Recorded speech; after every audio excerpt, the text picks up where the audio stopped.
Good YouTube Prince here, back with another video. Evo's been really fun to watch. I hope everyone's enjoying watching Evo.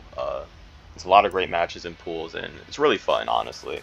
But I've been meaning to do this YouTube video for a while, and this video is pretty much gonna cover why people downplay their characters, why people downplay other characters. When it, I mean, I noticed downplay has been like a really big thing in Tekken 8 recently, and it seems to play so heavily even in terms of the balance changes, that because they do listen to the tweets and they do see the tweets of other players and whatnot.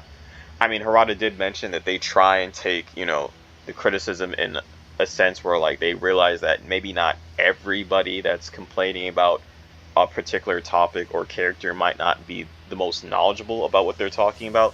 But nonetheless, downplaying is now ingrained in sort of the online Tekken culture, even on Twitter. Some people believe if you downplay a character enough times, that character may actually potentially get a buff. Now, I'm going to try and cover why I believe downplaying happens in a game like Tekken, and I'm going to try and showcase it using some practice mode and maybe some online replays. I did take the liberty of saving 4 online replays that may cover why people, potentially try and downplay their character. So recently, my last YouTube video was about covering Leo's back 1-4. Also, if you guys hear noise in the background, that's just my AC. It's hot as hell in Canada. So I made a YouTube video covering Leo's back 1-4, mainly because like I notice most of the time when I do fight Leo players online, and when I try and level up my other characters and whatnot, the Leo players kind of play very back 1-4 heavy. And again, if you're new here and you don't know what back 1-4 looks like, or you never fight Leo, it looks like this. See, this is what it looks like, right? Now, if you notice, the second hit is actually +9.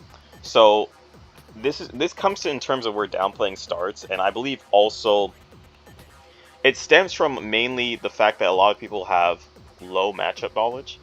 Now, if a casual or low-level or intermediate player were to see Leo for the first time and they see back 1-4, they see a double mid string that is +9 on the second, and they would immediately jump to the fact that it's broken without even trying to explore the layers of counterplay that this might have.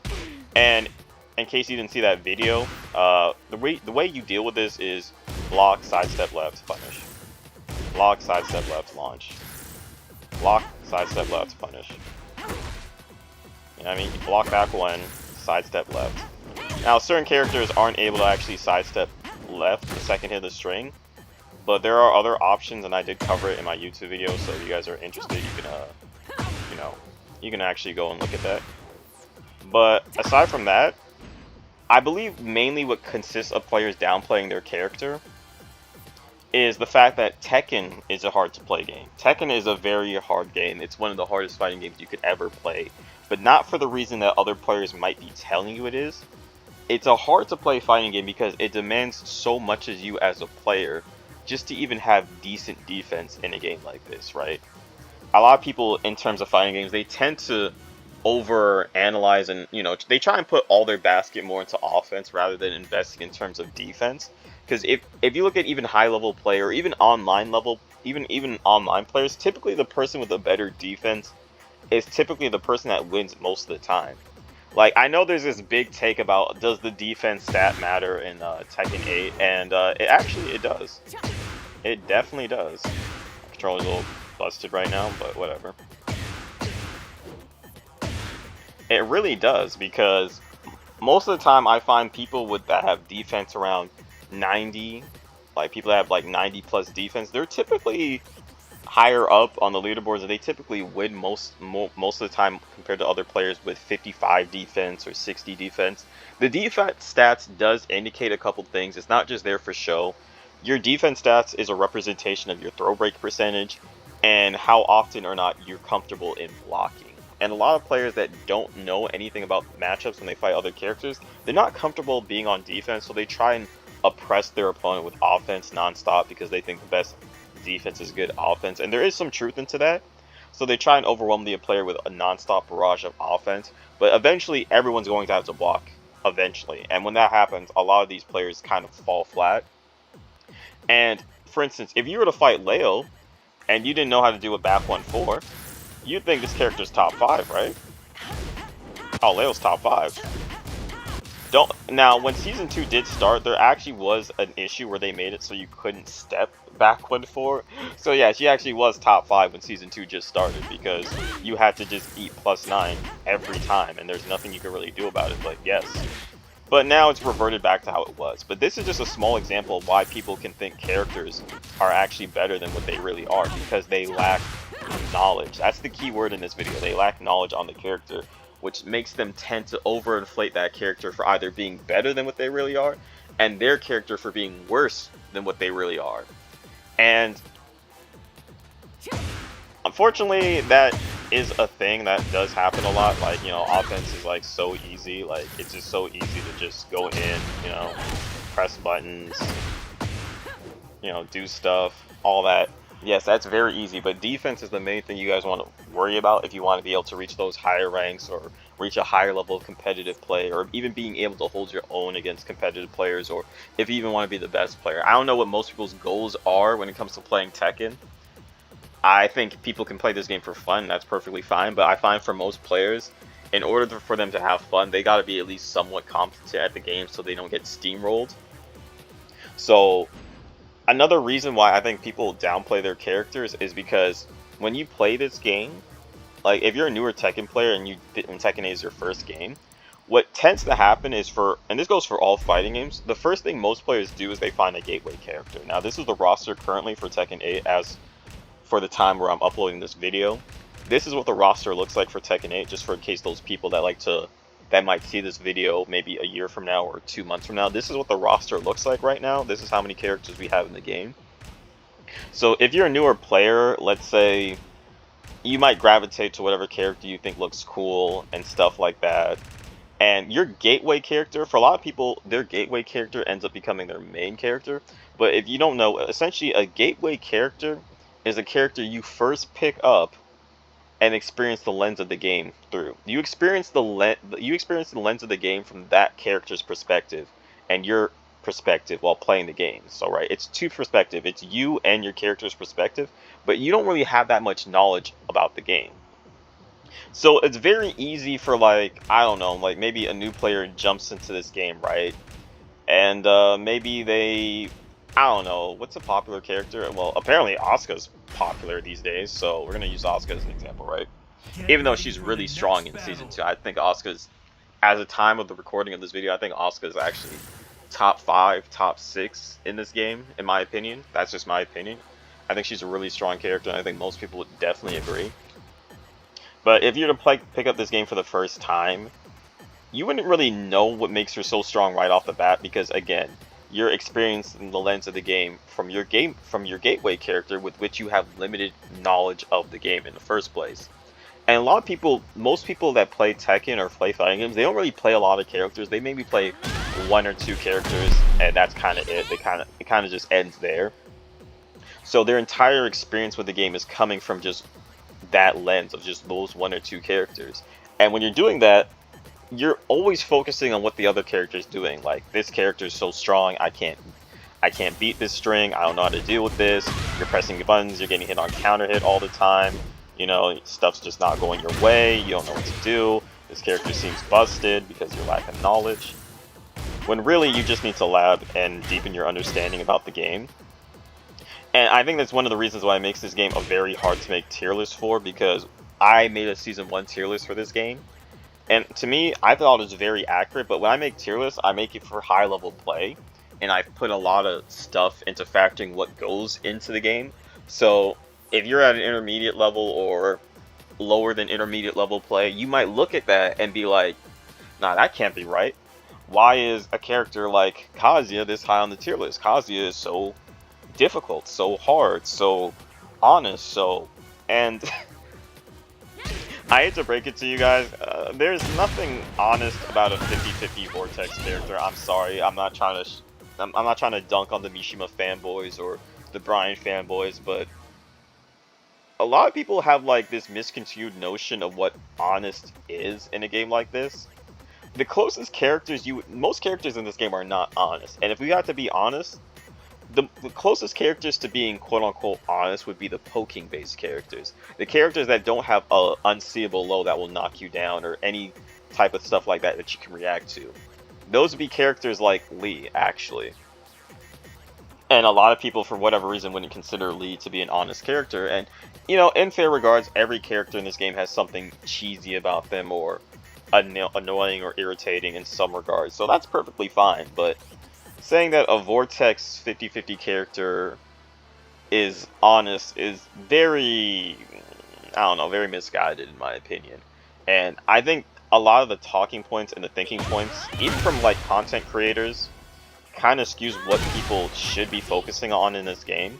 Like, I think the main issue I see with like Mishima players in this game is a lot of them are too. We're gonna use Reina example because Reina is actually the most popular character in the game from season 1. She has like, I think, the bigger pool base. Maybe not right now in season 2, but she was very popular in season 1. You have to believe me. She was very popular in season 1.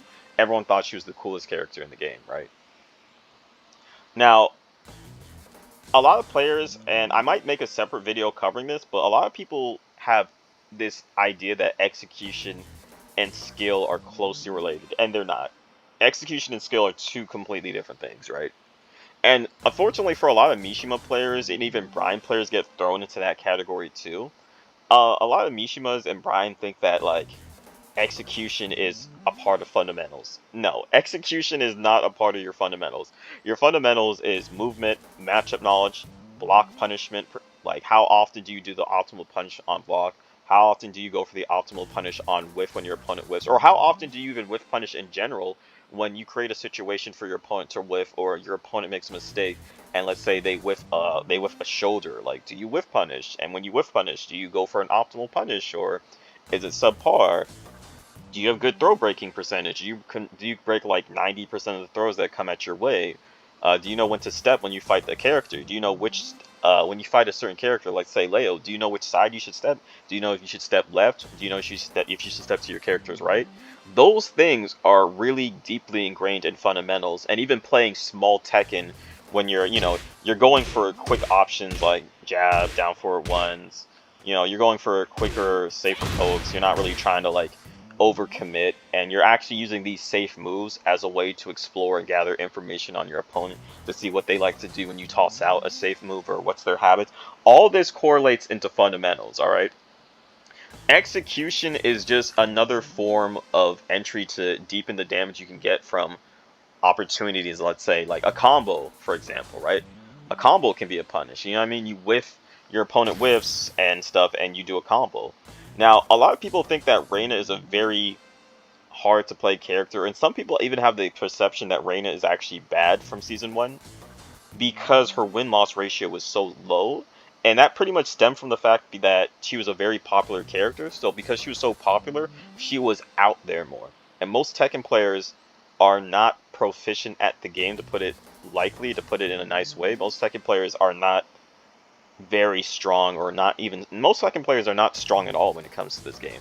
They're very low level play.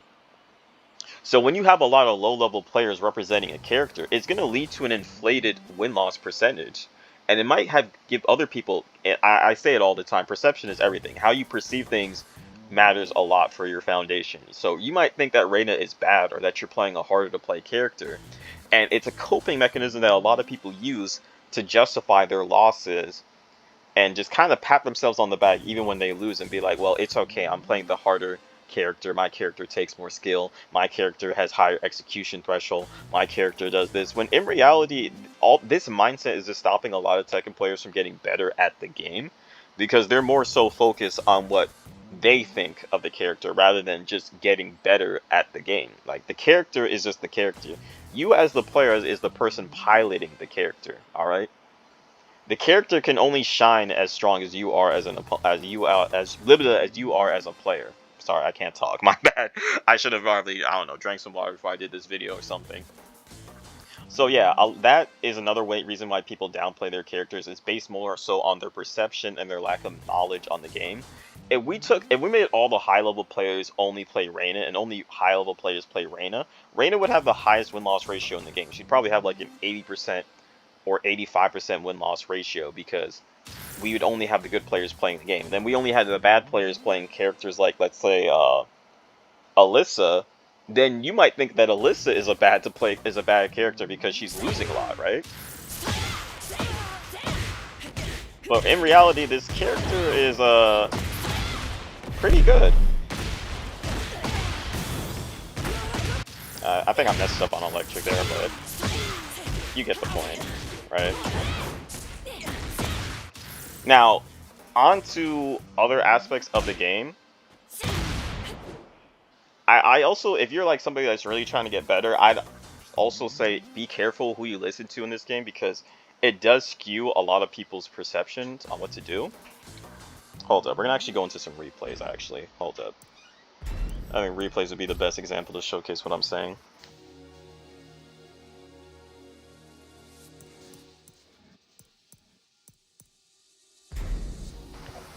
Okay, so I've downloaded some replays, so we're gonna actually look at these. These are online replays that I've downloaded. I believe they said the data was that most people that play Tekken 8 are in like somewhere between red rank to blue rank. So I'm just gonna showcase blue rank, and maybe I'm just gonna show like blue rank players because I think the majority of players are somewhere between blue, are either in blue ranks or below blue ranks. So I think blue rank is like the best representation for showcasing what the average skill level for Tekken player looks like. And I'm actually only using people that are actually blue ranks, for example. Like, you can tell if someone's legitimately blue rank by looking at the Tekken prowess. Or these people, like, we're going to use blue ranks and Tekken Emperors as an example, right? Like, if we go on this Paul's profile, highest rank, blue rank, he was probably Tekken King and then got demoted. And this person was also probably, their highest rank was also Tekken King and they probably got demoted. So we're actually going to look at the replays to showcase what the average Tekken skill level looks like. And we're only going to probably look at maybe like 1 or 2, maybe 3 replays tops.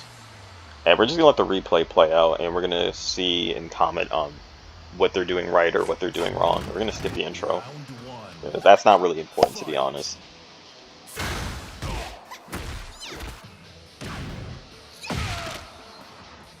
We're just going to let it play out. So as you can see, like, this Azucena player threw this Paul player twice, and he didn't break a single throw. And like I said at the beginning of the video, throw breaking is very big on your fundamentals. You need to be able to break throws in this game. Okay, nice. That was a clean demo, man. And here's the first big mistake for this Azucena player, right? Gets up, blocks Death Fist, which is minus 17. No punish. This is what you should have done. Whoops.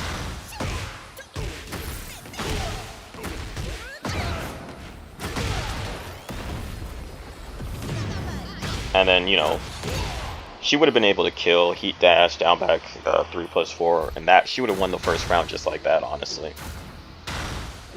But no punish on the Death Fist, and the ball's kind of just whiffing. Like, this is what majority of Tekken skill level looks like from like blue ranks. And blue ranks would still be in the upper, will still be in like the high percentages of Tekken players, honestly. And this Paul player doesn't, whoops. Could easily duck this string right here.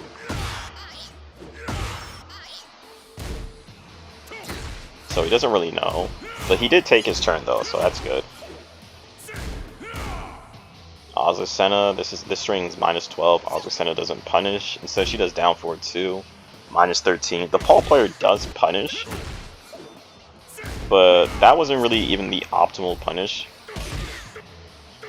Oh, whoops, I took control of the wrong character. Like, he could have did back 1 too. This is a much better punish, beefier, 13, does 31 damage, knocks down. But he does jab, he does get something, that's fine.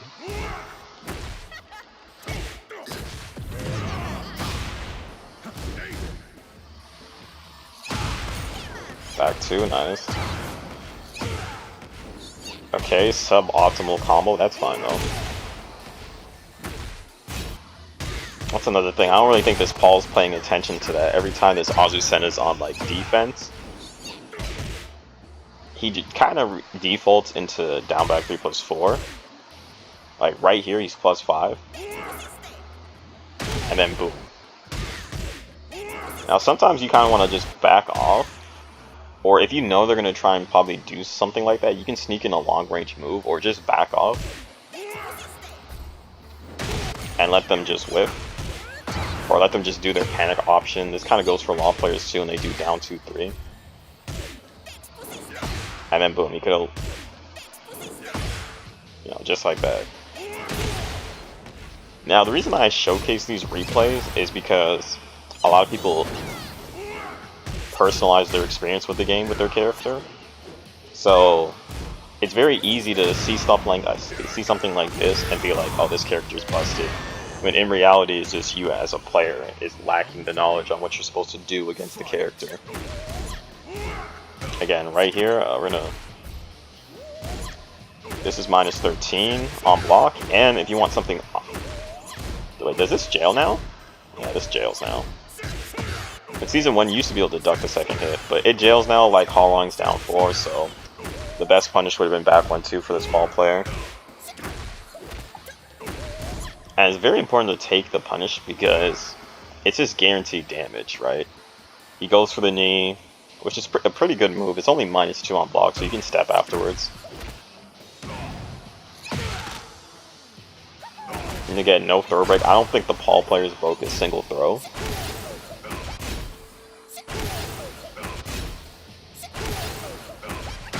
Getting mixed.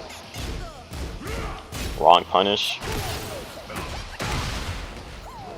That was a good block though. Actually, it was the right punish, but very late. Oh, he ducked. Alright, that's nice. He ducked the string. That was the first very good thing he's done so far. Okay. Ooh, nice. Now, what the Azucena player could have done right there in that situation to prevent that is typically a lot of people. Whoops. A lot of people, when they in this situation, a lot of people try and step or do like a panic evasive move. She could have just did 4-4, and that would have caught him stepping.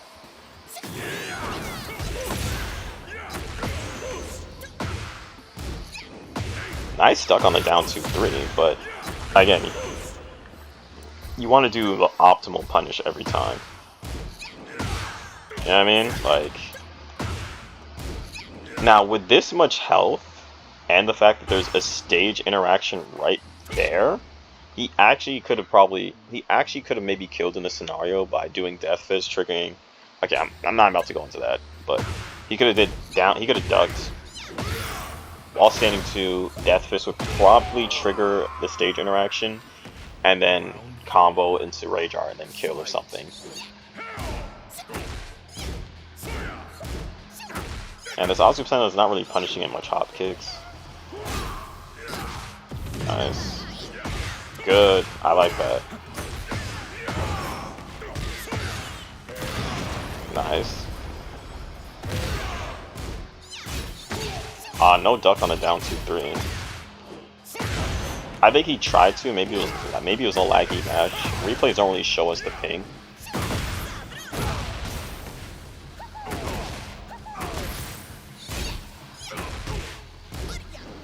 Nice stuff. Okay, just tail spinning, just kill. Just Rage Art, oh my gosh. Oh my god, oh, that's so unfortunate. Okay, that was, okay, wow. Okay, obviously it seemed to be like the Paul player tend to know more about the other players since matchup. But they just weren't really... I don't know, again, it could have been a laggy match. We have no idea. We're going to look at this replay between these two Tekken Kings. Because I thought it was a really entertaining replay, actually.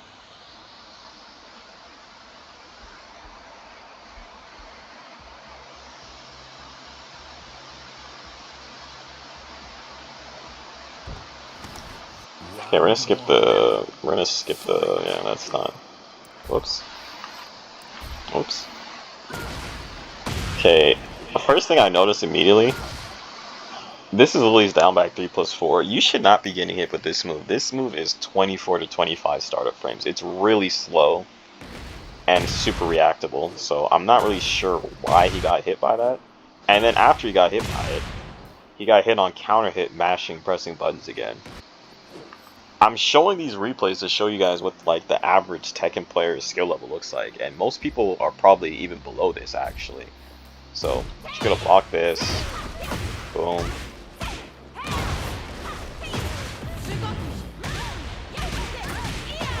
Or whatever, you know what I mean? And if she wasn't mashing on wake up, oops. If she wasn't mashing on wake up, that wouldn't happen. The Lily player also wasn't able to pick up the combo either.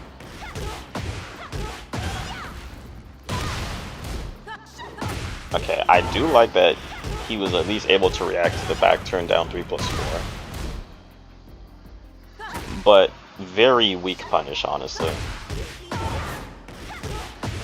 And again, your punishment really matters in this game a lot. Oh wait, whoops. I took control of the wrong character, I think. Oh wait, no, I got the right character. All this stuff matters. We're gonna let it play out though. So suboptimal punish. It allowed the Lily to pop heat. And the Lily player herself didn't duck the second hit of down of 3-2. Whoops, I took control of the wrong character again.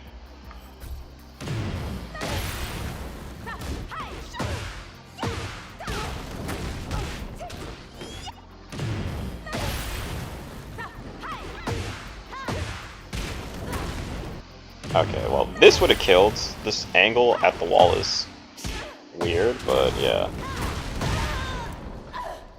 The round could have ended right there is what I'm trying to say.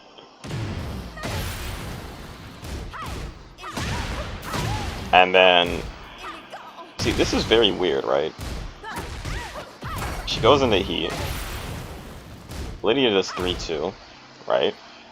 Lily is at +4 right now, right?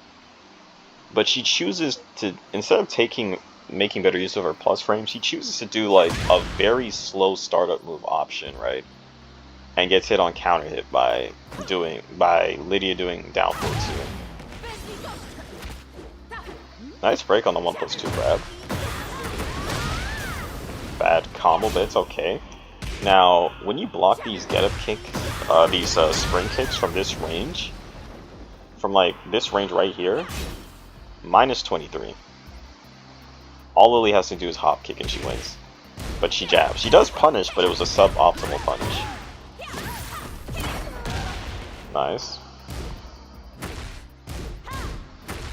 Good block, good punish, good stuff. Round 2. Fight. Nice punish.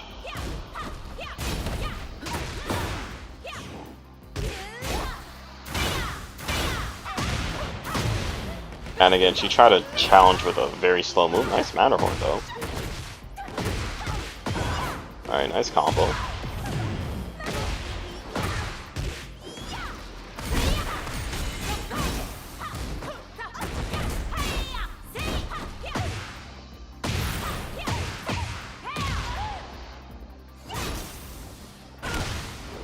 Also, the Lydia is not really stepping a lot. If the Lydia was stepping more, she could be avoiding these cartwheels.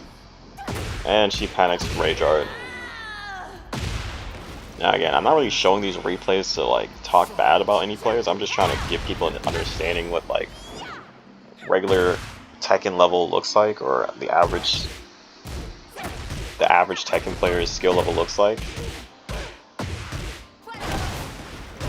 And how even at like Tekken King, you'd find out that a lot of Tekken King players don't really have that much matchup knowledge, and they're not the most solid players themselves.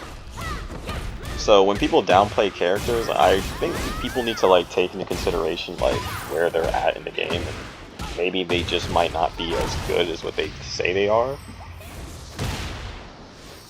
I think if people started thinking like that, we would have less people downplaying their characters. Now, if you someone that doesn't want to laugh matchups, that's perfectly fine. That's okay. You don't need to do that. No one's forcing you to do that.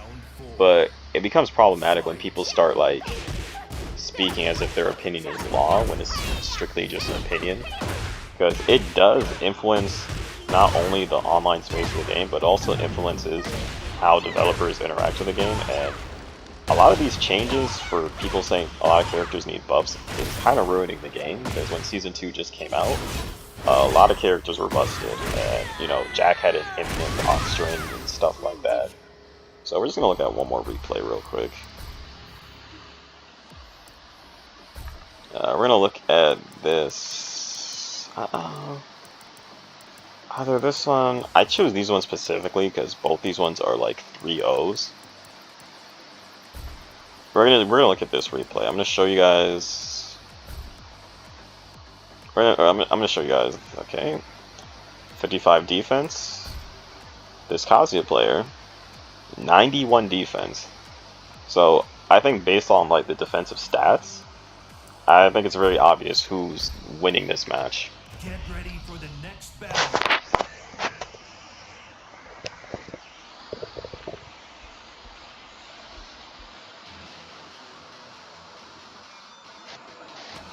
And spoiler alert, clearly the Kazuya player is going to win this matchup.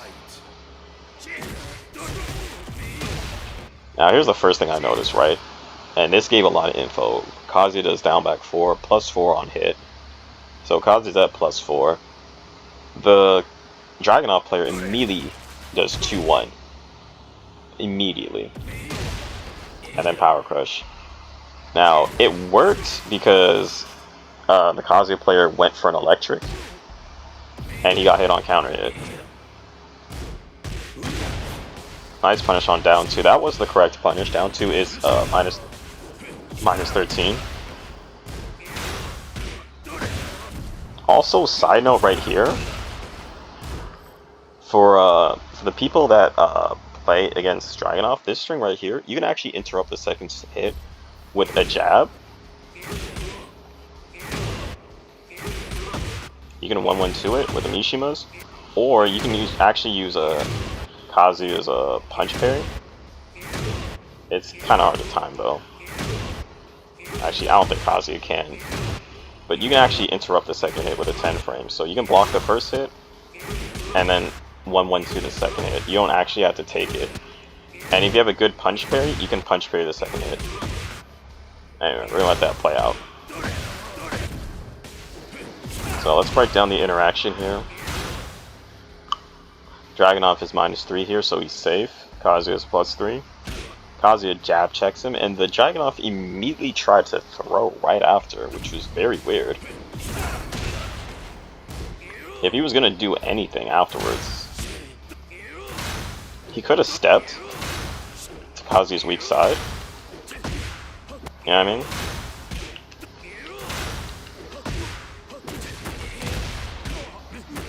You know, something like that. But swinging, if you're going to do anything on your minus frames, at -3 you can definitely step, and I would recommend stepping to the opponent's weak side. But trying to attack immediately, not a good idea.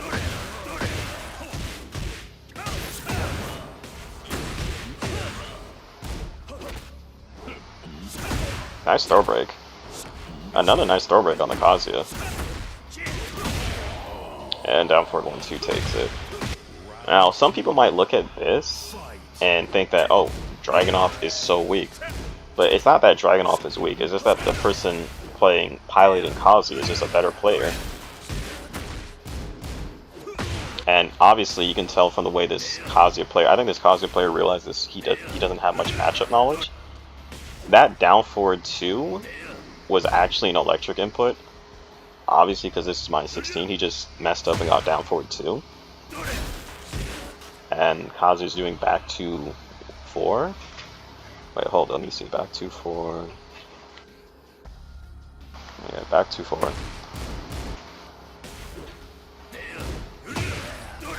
And this Dragunov player. Whoops. This Dragunov player, hold up.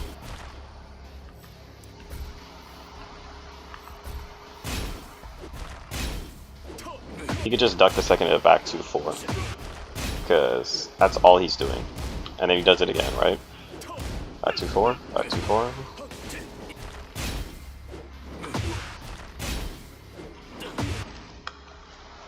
Alright, we're gonna let the rest of the replay play out.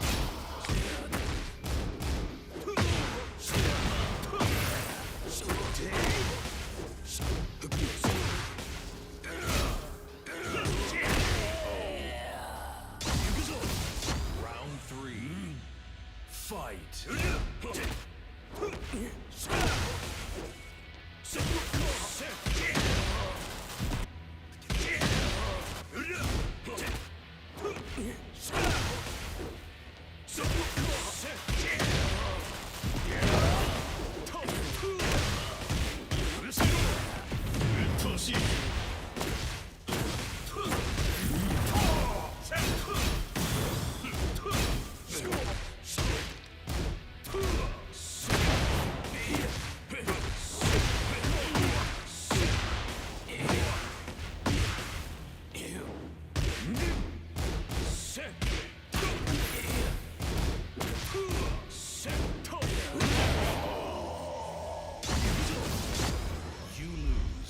話にならんな。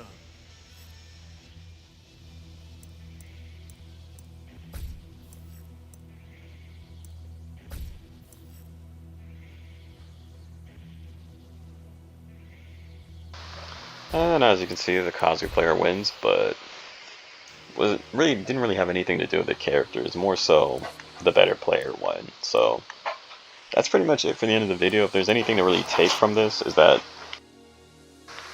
on average, the better player typically wins. The better player has the better fundamentals, and defense is still valuable and still a thing in this game. It isn't just offense 24/7. And I think once people realize that, they might stop downplaying their character and just come to the realization that it's just them and not their character. So yeah, that's pretty much it. Like, comment, subscribe. I'm gonna do another video later.